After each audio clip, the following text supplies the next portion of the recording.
it's Laura from Laura in Bookland. This is going to be my May and June wrap-up.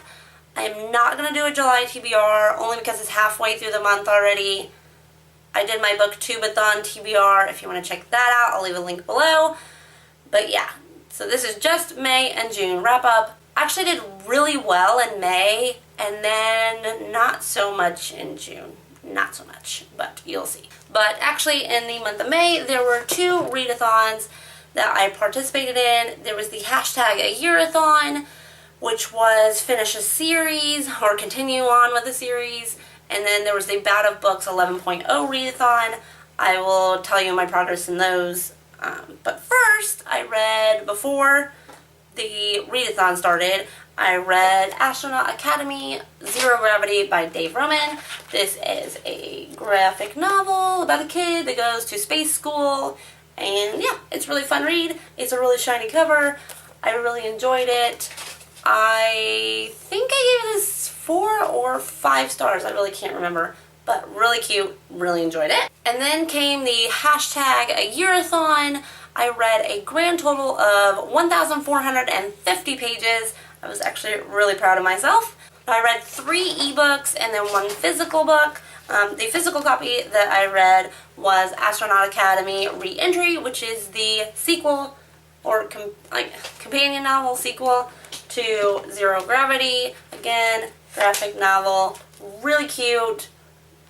Really enjoyed this series. I gave this one a 3-star. And then I read Meridian by Jocelyn L. McQueen. This is the sequel to Arclight. It was good. I really liked it. The first half was sort of slow, and then it definitely picked up in about the middle. About 50% of the way through, it started picking up, and there were some action scenes there toward the end.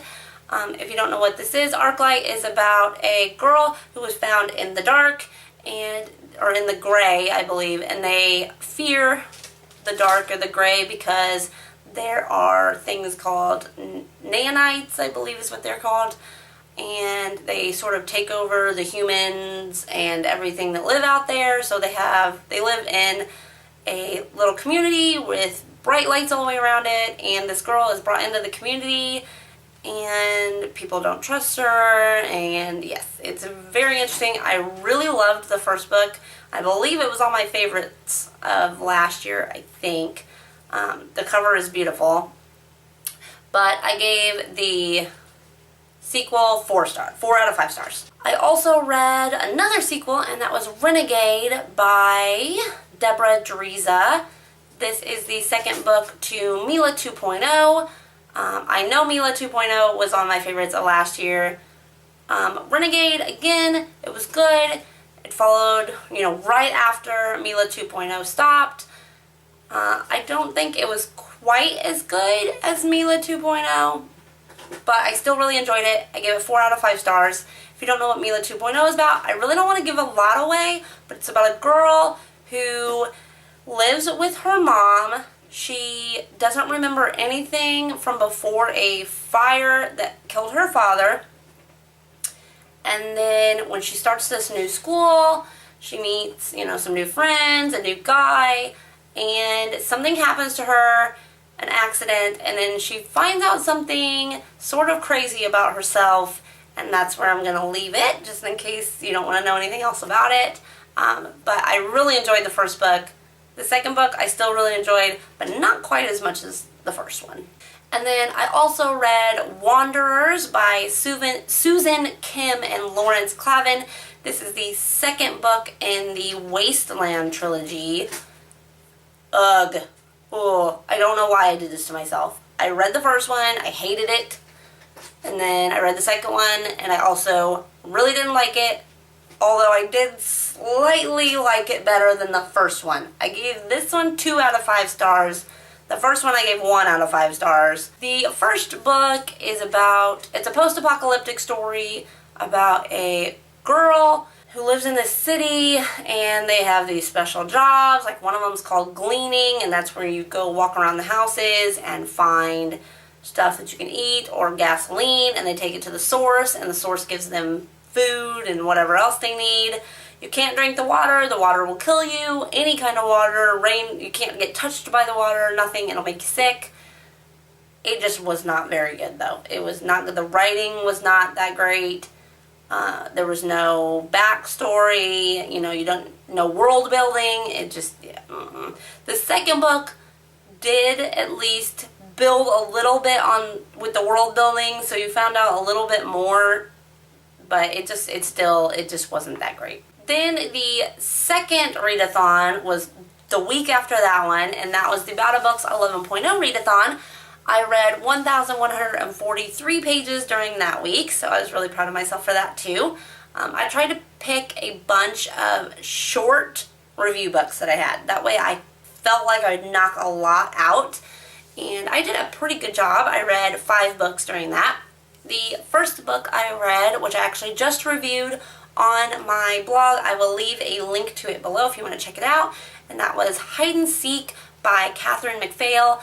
This is a story about a girl who is new in school, but is told from the point of view of the popular girl, and she's trying to play a trick on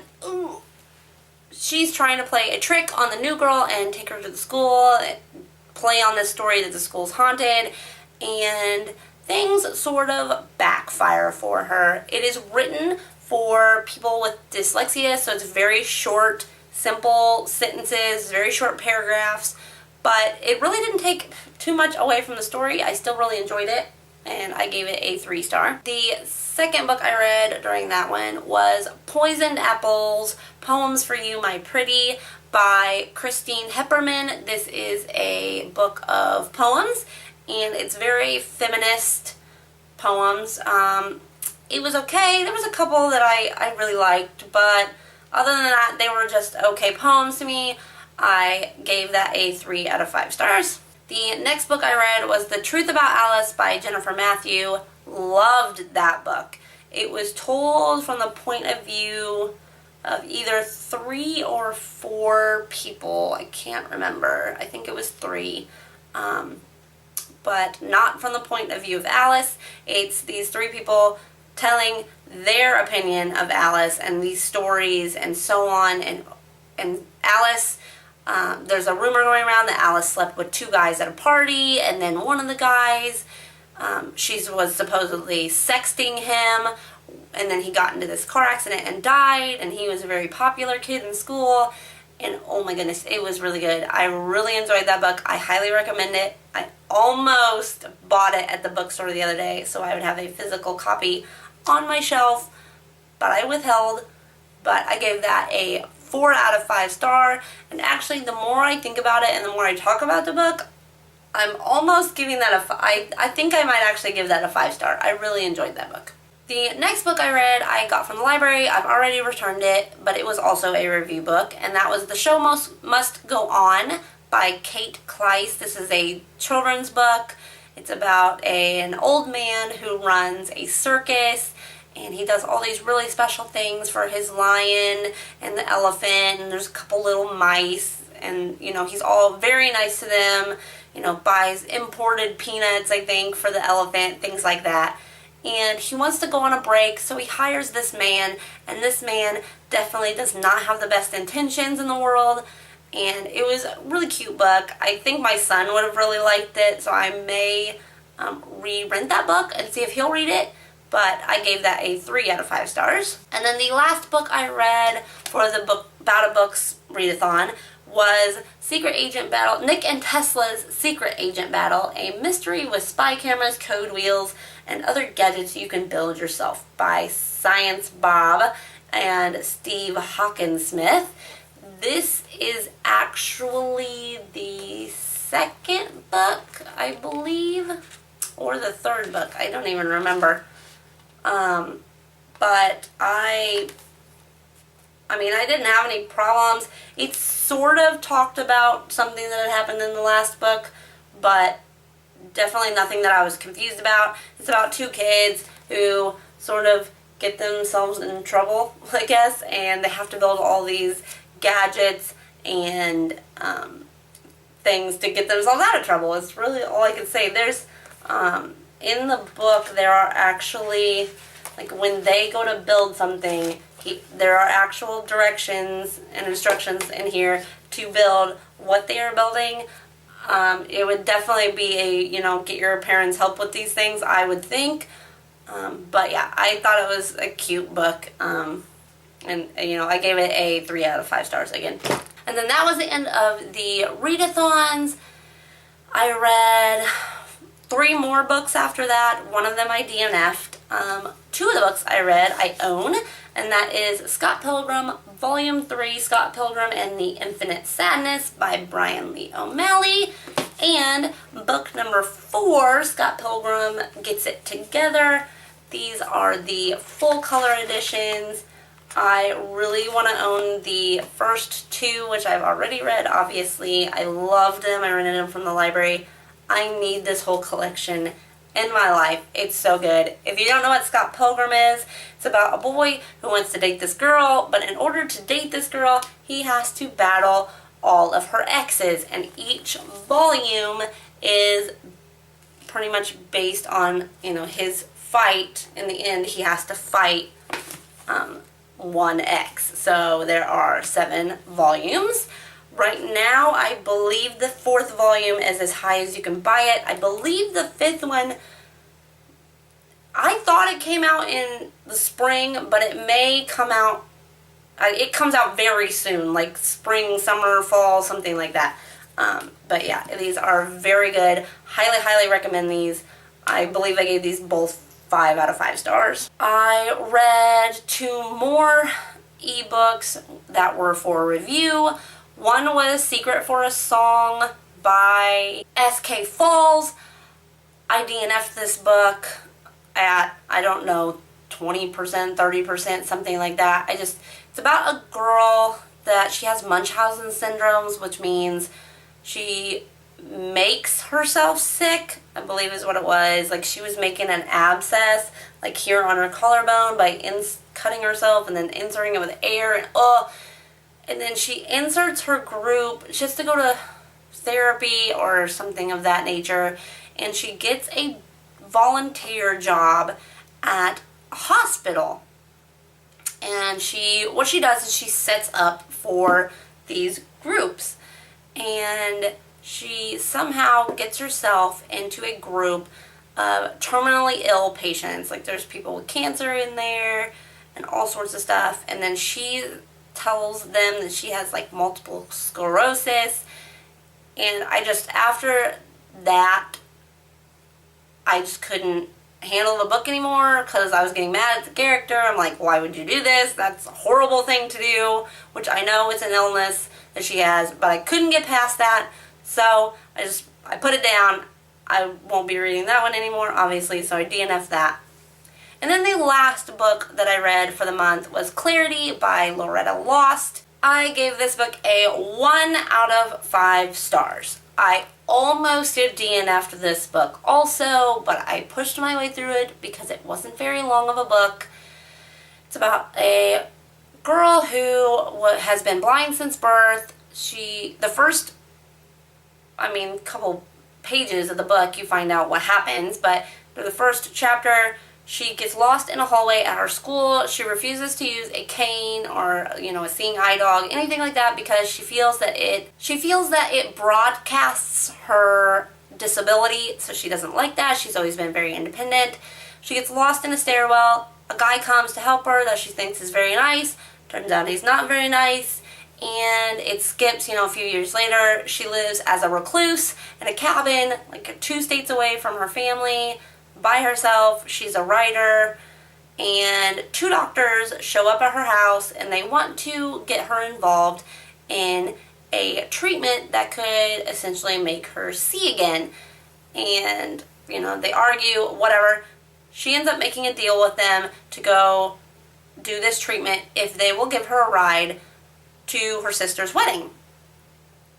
And I have to say that as soon as I saw that part, I knew what was going to happen. But who goes on a car ride, like a multiple day car ride, with somebody that she literally just met, like an hour. He'd been trying to come into her house to talk to her. And the doctor's friends, one of the doctors, talks about porn, like, in detail for 3 hours of the car trip. Who does that? That doesn't happen in real life. Nobody does that. I was just, ugh. And then her sister was, like, horrible, too. I hope nobody, I mean, I know there are people that actually act like her sister, but, I mean, really, it was bad.